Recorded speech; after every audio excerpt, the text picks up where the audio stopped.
Bien.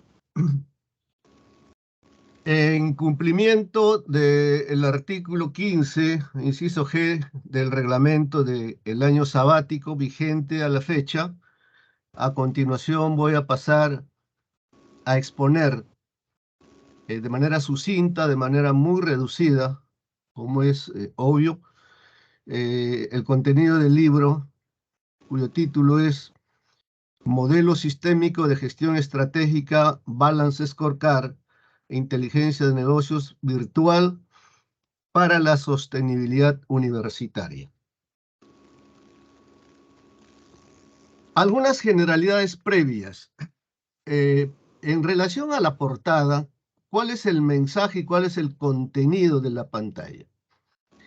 En primer lugar, en el fondo, tenemos el escenario en el que toda organización pública y privada debe hacer gestión en el presente y en el futuro, que es el gobierno electrónico.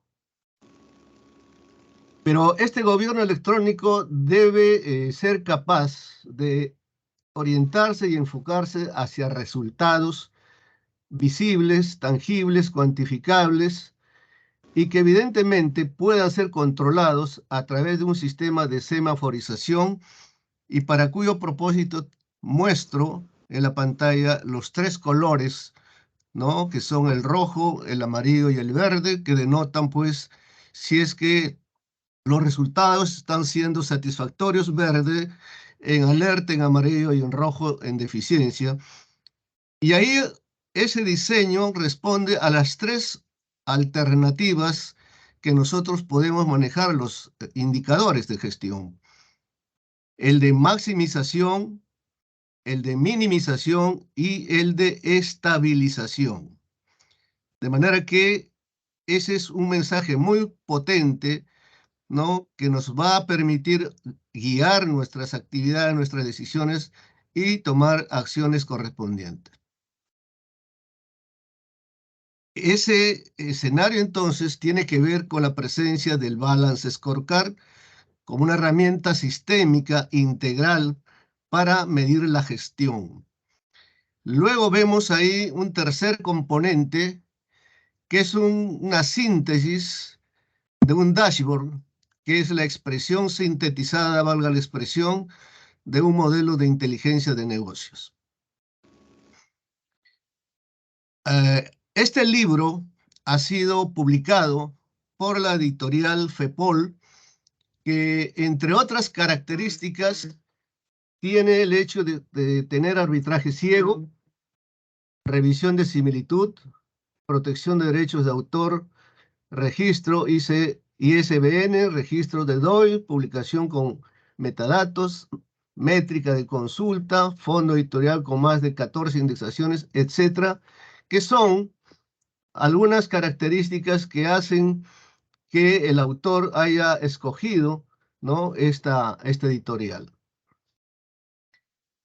Otro aspecto que hay que relevar es la similitud a la que ha sido sometida por parte de la Universidad Nacional Federico Villarreal, la misma que ha arrojado un índice de similitud del 3%, que como sabemos está superando largamente los parámetros que establece la universidad y cualquier otro centro de estudios superiores.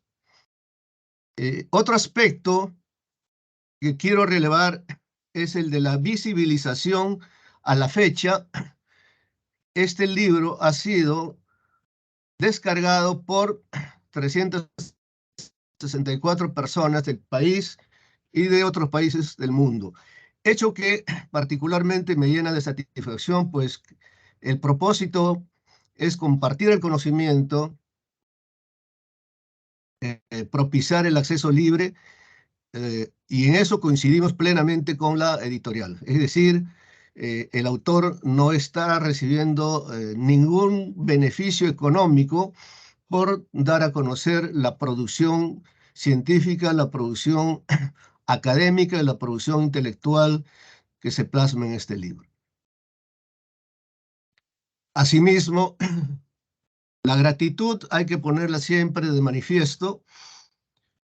Primero, a Dios por ser el origen de la vida y la guía del camino recorrido, a mi familia por el apoyo y ser fuente de motivación e inspiración, a mi alma mater por haberme cobijado como alumno, docente, funcionario y autoridad, dándome el privilegio de profesionalizarme, retribuir a nuestros estudiantes y contribuir a su fortalecimiento institucional.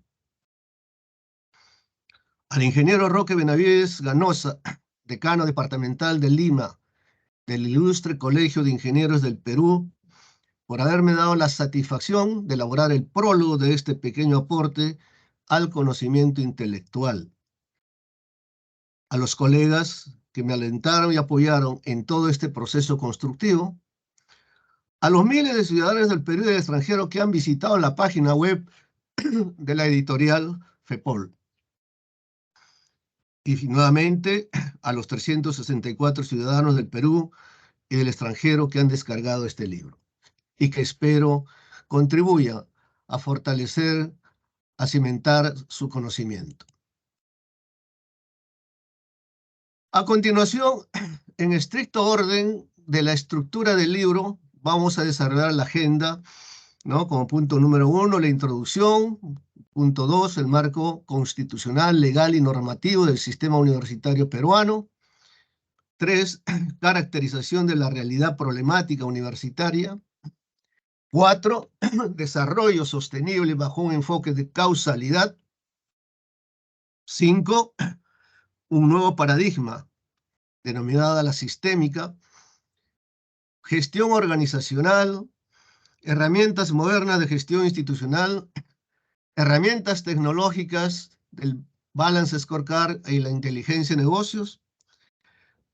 En el punto 9 se hace la propuesta del modelo sistémico de gestión universitaria bajo el enfoque del Balance Scorecard. En el punto 10 se implementa este modelo. En el punto 11 se propone la implementación de un modelo de sostenibilidad de la gestión universitaria bajo el enfoque de inteligencia y negocios.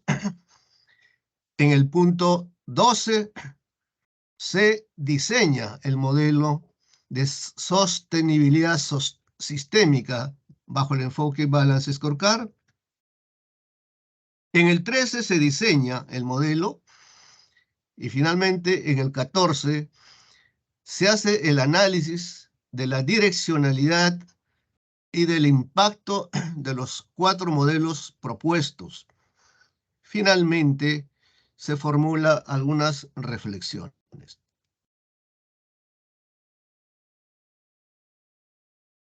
Como introducción, ¿qué podemos mencionar?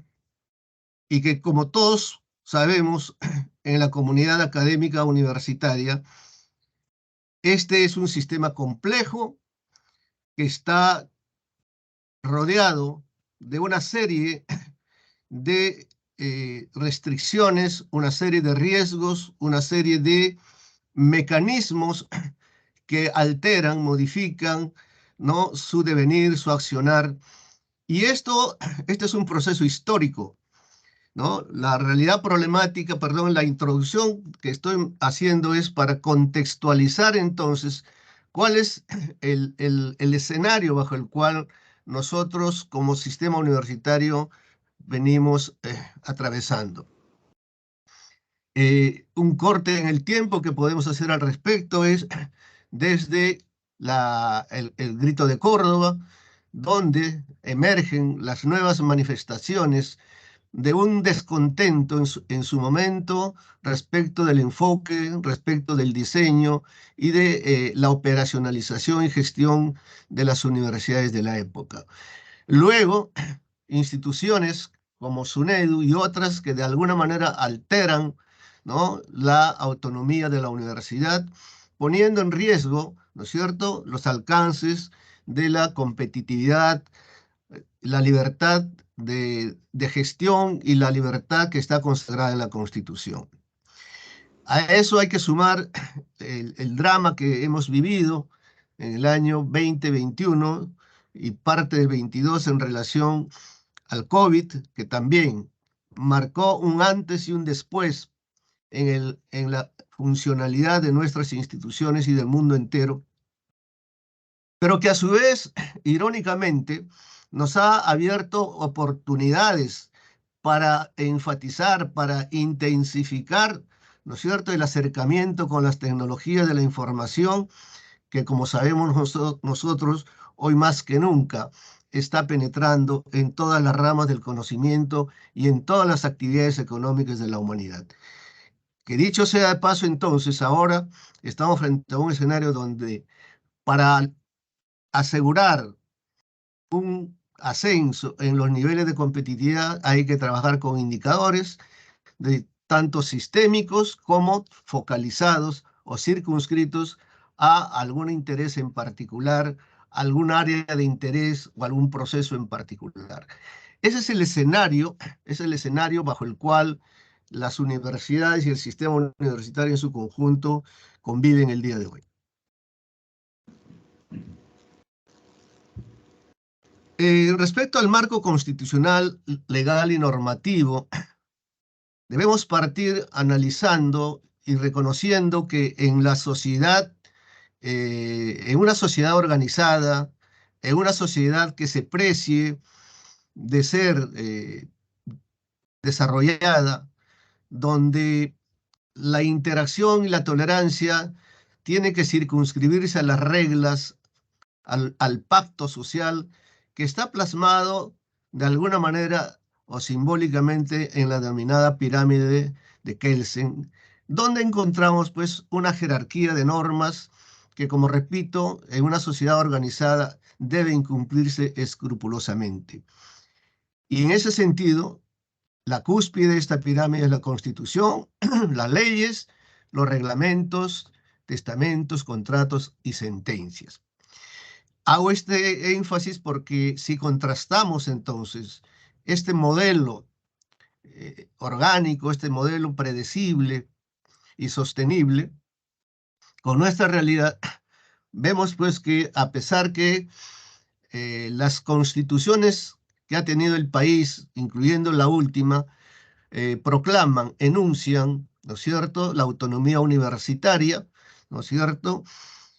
Sin embargo, y eh, digamos, desazón de quienes formamos parte de la comunidad universitaria, vemos que ese enunciado termina siendo retórico porque en la práctica la autonomía universitaria pues todavía está pendiente de su cabal cumplimiento en los aspectos normativos, económicos, organizacionales y que evidentemente restringen su funcionamiento adecuado. Es así que, por ejemplo, la última ley universitaria, la 3220, que bajo el pretexto de la calidad o de mejorar la calidad del sistema universitario, pues evidentemente ha sido sometida al control riguroso, estricto de instituciones como la SUNEDU, el propio Ministerio de Educación, que se erige ahora como el ente rector de la calidad del sistema universitario, que también de alguna manera en su oportunidad lo hizo, pero bajo otro estilo, la Asamblea Nacional de Rectores. Ese es el marco constitucional, el marco legal, pero también hay el marco normativo bajo el cual cada universidad debe elaborar su estatuto y sus documentos internos de trabajo. Este cuadro nos permite visualizar el devenir histórico del sistema universitario peruano. Cómo es que el punto de corte en la línea de tiempo del año 1551 es que se crea la Universidad Nacional Mayor de San Marcos. Sucesivamente, el año 60, hay leyes. A esa época hay 9 universidades en el Perú. En el año 1970 se tiene 30 universidades. En el año 1980 llegan a 35. En el año 83 se promulga la ley 23733, ¿no es cierto? En el año 1996 se promulga la ley de inversión en la educación, dando lugar a una explosión de nuevas universidades, sobre todo privadas, en sus diversos matices, llegando a 56. El año 2008, el Tribunal Constitucional emite una sentencia viabilizando, ¿no es cierto?, la liberalización de la creación de nuevas universidades. El año 2012, para ese entonces, ya se tienen 142 universidades. Surge la ley de la moratoria para creación de universidades públicas y privadas. El año 2014 se promulga la 3220, cuestionada, criticada, sin consenso, pero el año 2015 el Tribunal Constitucional emite la sentencia y declara la constitucionalidad de la ley universitaria. A partir del año 2015, pues surgieron muchos cambios en la propia ley universitaria. Somos testigos presenciales que hasta el año 2021, ¿no es cierto?, recién se pudo nombrar a docentes contratados que venían trabajando en una situación de precariedad por más de 20 años en algunos casos. Y asimismo, se permitió de manera excepcional que las universidades pudieran hacer un proceso de promoción y ascenso, hecho que estaba prohibido por la ley de presupuesto, porque bajo la resolución 588 se pretendía que las universidades elaboraran su estatuto, perdón, su reglamento, su ROF, de acuerdo a la directiva de esa norma, obviamente de menor jerarquía a la ley y por supuesto de menor jerarquía al alcance constitucional, que es lo que rige a las universidades de Perú. Asimismo, y todos somos testigos, que la ley ha ido modificando en relación a la edad para la jubilación, ¿no?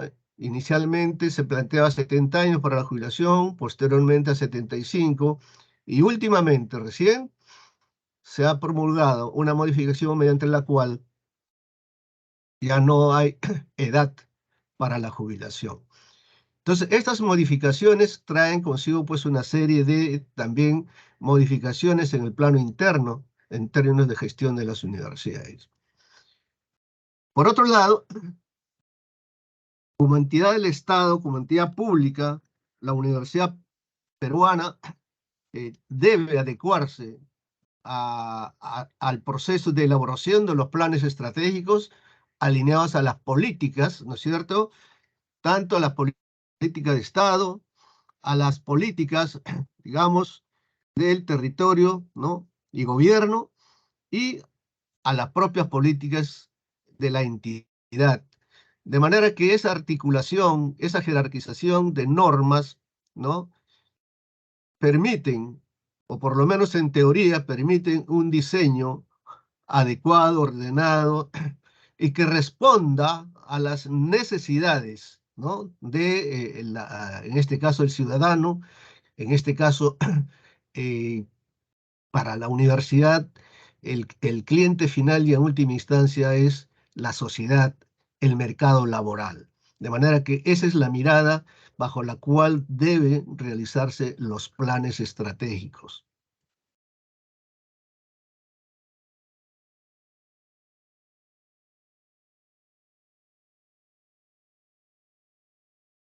El tercer punto es la caracterización de la realidad problemática universitaria.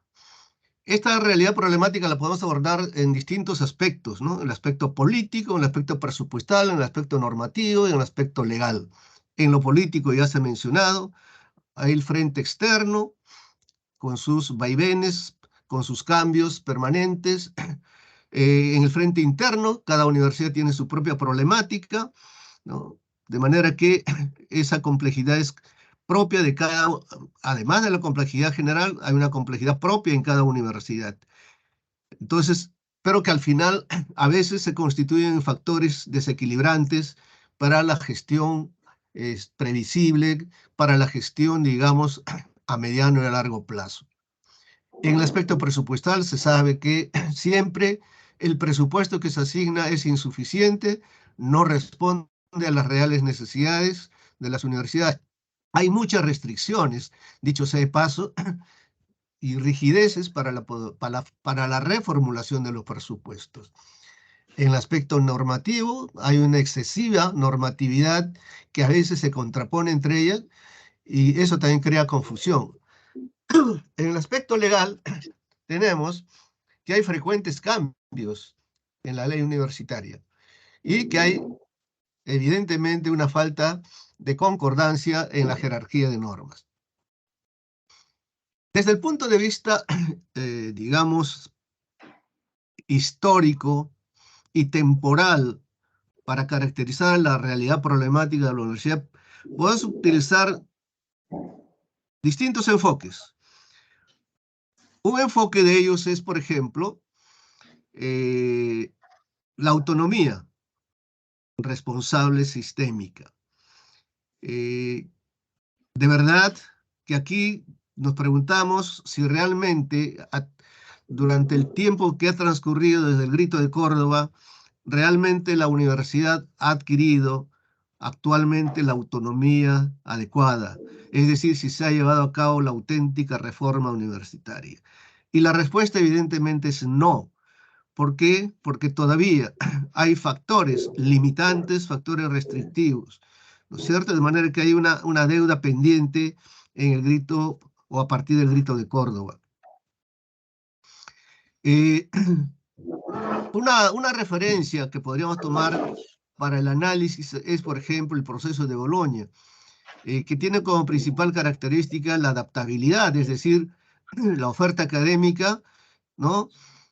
Y el requerimiento laboral. Es decir, ese modelo está diseñado para un entorno, para una realidad que difiere significativamente de la peruana. Sin embargo, hay que rescatar aspectos muy importantes como, por ejemplo, el énfasis hacia el intercambio, que es un mandato imperativo de la globalización de la economía, de la globalización de las actividades.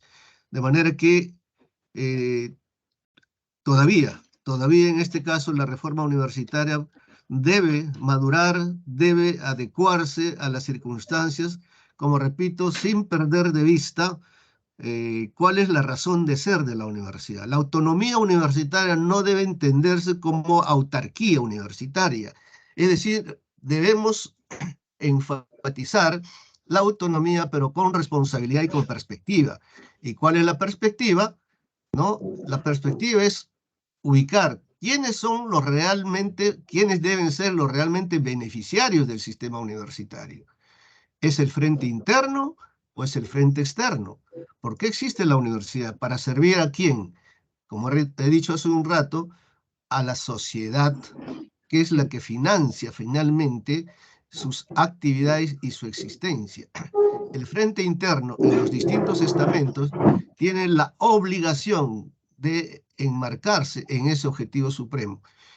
¿Y cuál es ese objetivo supremo interno? Evidentemente, velar por la calidad del servicio al estudiante que forma parte de un proceso de formación profesional.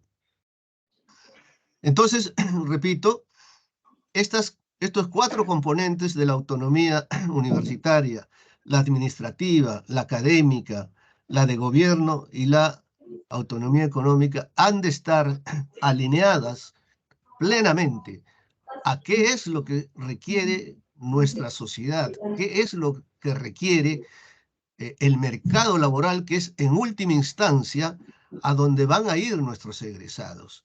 Es decir, alinear la oferta académica a la demanda laboral.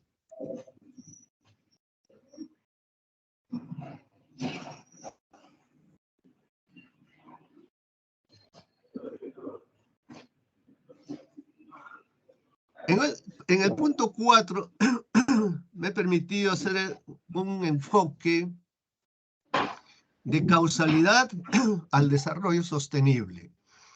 En este aspecto se están considerando una serie de ejes temáticos que de alguna manera van en última instancia a articularse, van a relacionarse para final y en última instancia abordar o contribuir, en este caso, al desarrollo sostenible, a los 17 puntos de desarrollo sostenible elaborados por la ONU. Un primer aspecto que hay que evaluar es el de la innovación, pero que también hay que darle ahora la connotación de co-innovación, visto como un proceso que debe articularse adecuadamente, ¿no? Partiendo de las ideas innovadoras, creativas, ¿no? Pasando por la ingeniería de la producción, el marketing, la comercialización y el servicio postventa, ¿cierto? De manera que responda, ¿no? a los requerimientos del mercado. Y esto de la innovación, ¿qué va a traer como consecuencia? ¿Cuál va a ser la salida? Incrementar la competitividad, generar mayor valor, generar mayor productividad, ¿cierto? Esa innovación puede partir desde un nivel marginal hasta un nivel disruptivo. Y al respecto, inclusive, hay muchos modelos de innovación, ¿no? Hay muchísimos modelos de innovación. Sin embargo, este modelo HCD me parece sumamente importante porque combina adecuadamente tres aspectos fundamentales: la deseabilidad, la factibilidad y la viabilidad. Y por otro lado, la innovación debe tener distintas aristas. Puede haber una innovación tecnológica, una innovación organizacional, una innovación de capital humano. Como dije, el tema de la innovación contribuye a mejorar la productividad que, como sabemos nosotros, busca producir en mejores condiciones, con mejores resultados, utilizando los recursos bajo un sentido, bajo un criterio de racionalidad pura. Y aquí nosotros mostramos, ¿no es cierto?, primero, cuál es la relación entre productividad y costo, y evidentemente, en forma analítica, demostramos que hay una relación inversa. Y por otro lado, y bajo esa lógica, cuáles son las acciones que debemos orientar para el incremento de la productividad, haciendo variar, digamos, como componentes la producción propiamente dicha y los recursos a efecto de incrementar la productividad.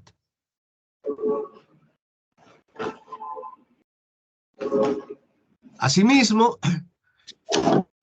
hoy día tenemos que hablar más que nunca del desarrollo sostenible en el sentido de la sostenibilidad sistémica. A este respecto, he creído conveniente tomar como referencia la conferencia magistral que el año 2017 diera el científico Popper en el Paraninfo de nuestra universidad, donde dio cátedra de cómo debe entenderse la sostenibilidad ahora. Si bien es cierto, los cánones vigentes nos hablan de tres componentes de la sostenibilidad, es decir, la social, la económica y la ambiental, pues el planteamiento es llegar a la quinta dimensión de la sostenibilidad, incorporando la sostenibilidad institucional y la sostenibilidad infraestructural, de tal manera que como estado del arte debemos saber conjugar esas cinco sostenibilidades para llegar a la sostenibilidad sistémica.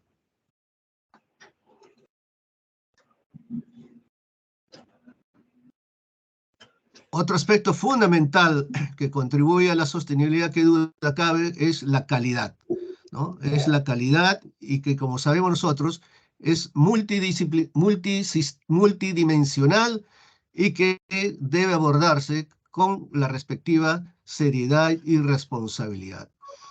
Respecto a la competitividad, tenemos a la vista un ranking que nos ubica al año 2021, ¿no?, en el ámbito de Latinoamérica, ¿no?, en el puesto número 5, ¿no?, Y a nivel mundial nos está ubicando en el puesto 58, aunque lamentablemente hay que decir que en los 2 últimos años estas ubicaciones han sido desfavorables para nuestro país. ¿Y cuáles son los factores de esta competitividad? ¿No es cierto? Uno es el desempeño económico, otra la eficiencia del gobierno, la eficiencia de los negocios y la infraestructura que, como hemos visto hace un momento, cada vez juega un rol fundamental para tomar en consideración la sostenibilidad. Es decir, en síntesis, la competitividad de nuestro país, si bien es cierto, llegó un momento que había una expectativa favorable, positiva, ¿no es cierto? Lamentablemente en los últimos años esta tendencia se ha revertido y lamentablemente estamos retrocediendo. Ese mismo comportamiento se refleja, es como un espejo en las universidades. La competitividad, entonces, ¿no? En el ámbito universitario, pues tenemos que, según Webometrics, ¿no? Que tiene ahí unos criterios bien definidos para rankear, para categorizar a las universidades, son la presencia, la visibilidad, la transparencia o apertura y la excelencia o la academia, con sus respectivos pesos específicos. Y si observamos en el lado derecho, haciendo una extracción, ¿no? de los lugares preponderantes, observamos que de las 10 primeras universidades en el mundo, 9 son norteamericanas y una de Inglaterra o Reino Unido. A nivel de Latinoamérica, la primera que aparece es la Universidad de Sao Paulo, en el puesto 72. No aparece la primera universidad peruana que aparece, ¿no es cierto? Es la Pontificia Universidad Católica del Perú, en el lugar 1012, ¿no? Y ahí tenemos las siguientes universidades del Perú: Segunda San Marcos, la única, Cayetano Heredia, la de Lima, la Agraria, Ciencias Aplicadas, del Pacífico, San Ignacio y la privada del Norte.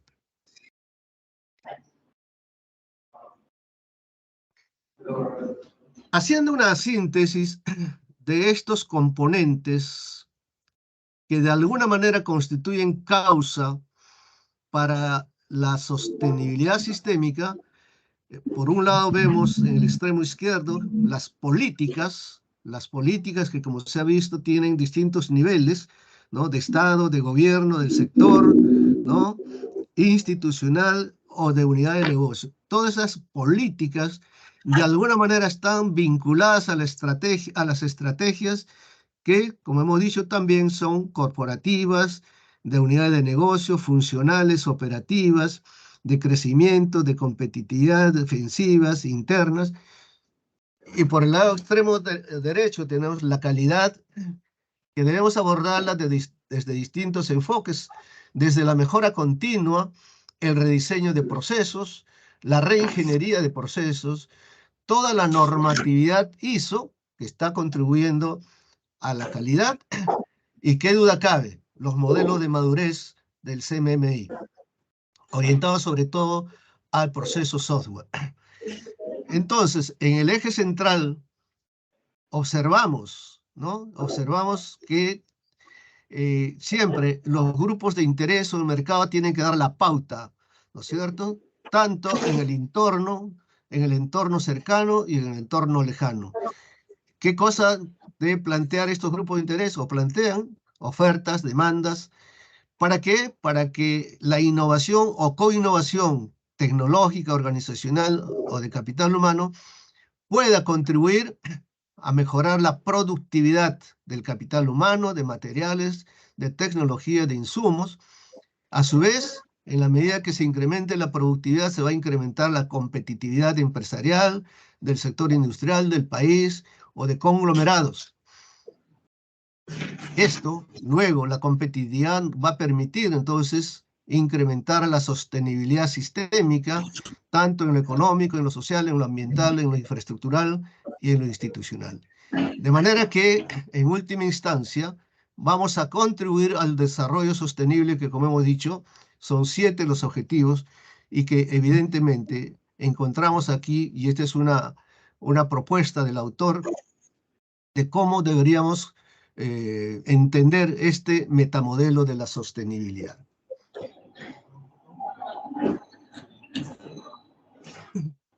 Asimismo, dar cuenta de un nuevo paradigma, el paradigma de la sistémica. Para ese propósito hay distintos enfoques.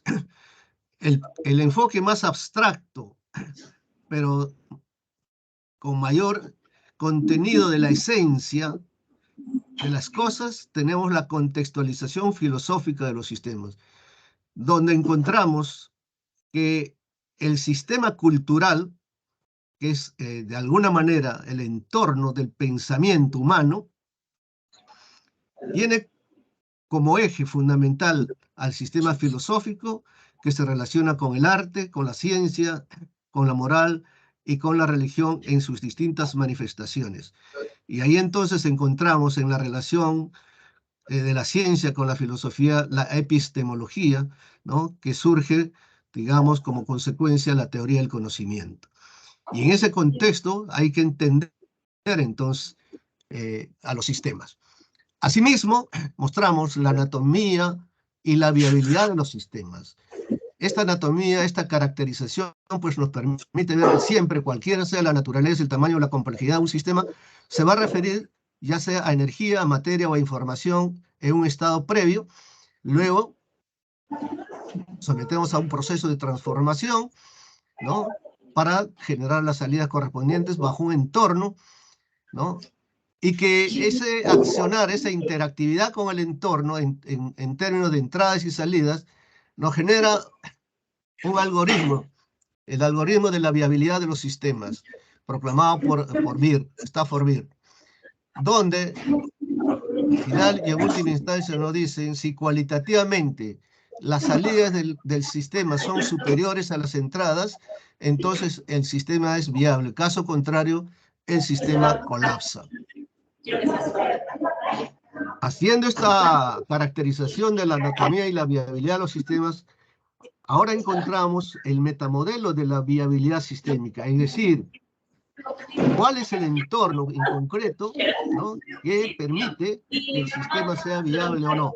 Y aquí tenemos una serie de aspectos, partiendo, por ejemplo, de las propiedades emergentes del sistema, la cibernética, la ciencia del control, la ética, la causalidad, la homeostasis, la interactividad, la complementariedad.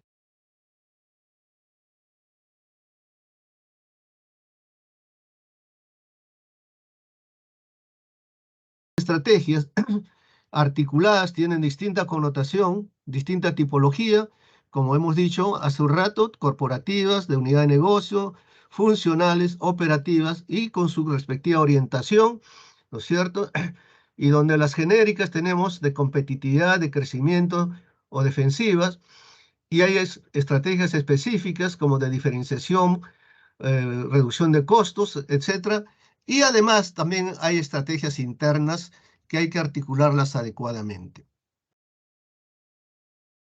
Asimismo, dentro de gestión organizacional, qué duda cabe la necesidad de consensuar a través del acuerdo nacional que están establecidas ahí las políticas en cuatro grupos, en 4 sectores, y que nos obliga a que quienes formamos parte de nuestro país, de nuestra sociedad, y en el lugar que nos encontremos, siempre debamos buscar el consenso, ¿no es cierto? Sabiendo y consciente de que la controversia es natural, es consustancial al ser humano. Sin embargo, hay intereses superiores que tienen que predominar. ¿Y por qué hay que hacer planeación formal? Evidentemente, ¿no es cierto? Tenemos que hacer eh, planeación formal frente a la inestabilidad, a la ambigüedad y a la complejidad que nos presentan los cambios, ¿no? Para establecer estándares que faciliten el control, para fijar el rumbo, para minimizar las actividades inútiles y la redundancia. Aquí hablamos de el just in time, por ejemplo, reducir el impacto del cambio. Las herramientas modernas de gestión institucional partimos del famoso y primigenio modelo del Balance Scorecard de Kaplan y Norton, donde pues habla de las 4 perspectivas: la financiera, la cliente, procesos internos y aprendizaje y crecimiento. Sin embargo, el devenir de los acontecimientos, la innovación del pensamiento, pues evidentemente nos da pie a que apliquemos la innovación a este metamodelo, y precisamente el aporte del libro radica en replantear y reformular esta estructura de 4 dimensiones, de 4 perspectivas, a 5 perspectivas, pero bajo otra mirada. Asimismo, ¿no? Como herramienta moderna de gestión tenemos que el Estado peruano mismo ha diseñado dentro de su política de modernización de la gestión pública pilares y ejes de la política de modernización del Estado, donde entre otros, evidentemente está políticas públicas, planes estratégicos y operativos, presupuesto por resultados, gestión por procesos, que es lo que vamos a utilizar con mucha frecuencia, el servicio civil meritocrático y el sistema de información, es decir, el uso intensivo cada vez más del sistema de información orientado a la virtualidad y al gobierno electrónico. En ese contexto, entonces, tenemos las 3 fases principales de la gestión por procesos, que es la determinación o la identificación de los procesos, su caracterización, hay que mejorar los procesos y finalmente hay que hacer un seguimiento, medición y análisis de los procesos para su correspondiente retroalimentación o mejora. En ese contexto tenemos, ¿no es cierto?, que la gestión por procesos responde a una estructura de identificación de procesos estratégicos, misionales y de soporte, que luego siguen un proceso de descomposición, y en ese contexto es que también, ¿no?, utilizando el mapa estratégico de la Universidad Nacional Federico Villarreal, se ha logrado, o ha servido como referencia, mejor dicho, para el diseño de este modelo, ¿no es cierto?, de gestión estratégica basada evidentemente en la gestión por procesos. ¿Qué otras herramientas modernas de gestión institucional tenemos? Los componentes de una solución de inteligencia de negocios, ¿no es cierto?, que tiene toda una arquitectura, ¿no? Tiene una arquitectura donde vemos sus componentes y sus procesos, y cómo hay la relación entre la inteligencia de negocios y la analítica avanzada, que es el camino a través del cual discurre la actualidad, ¿no es cierto?, presente y futura, y que, qué duda cabe, toda esta parafernalia tiene que estar orientada también a establecer los niveles de madurez del gobierno digital, donde hay fases, así como el CMMI, ¿no es cierto?, tiene sus etapas y sus fases. Acá también este modelo de madurez del gobierno digital tiene, pues, evidente, en una primera fase el gobierno electrónico, en su etapa inicial, el gobierno abierto, que es el desarrollo, el gobierno centrado en datos, que es el definido, el gobierno totalmente digital, que es gestionado, y el gobierno inteligente, que es el optimizado. Entonces, haciendo la analogía con el CMMI, podemos entonces caracterizar cómo debería discurrir el modelo de gestión de las entidades públicas y privadas en el contexto y en el escenario de un gobierno digital. En ese contexto también hay que caracterizar al Estado moderno, ¿no? Tiene que ser eficiente, tiene que ser transparente, tiene que ser inclusivo, unitario y descentralizado, y tiene que ser moderno, aquel que se mantiene en constante cambio para adecuarse a su entorno. Y a este respecto, hay una línea de tiempo respecto de la modernización de la gestión del Estado peruano, ¿no es cierto?, que evidentemente tiene como orientación la consolidación gradual de la modernización de la gestión del Estado y simplificación administrativa en el Perú. Esta línea de tiempo empezó el año 2002 al año 2017, y sin embargo hay que hacer un corte en el tiempo a ver qué ha sucedido a la fecha.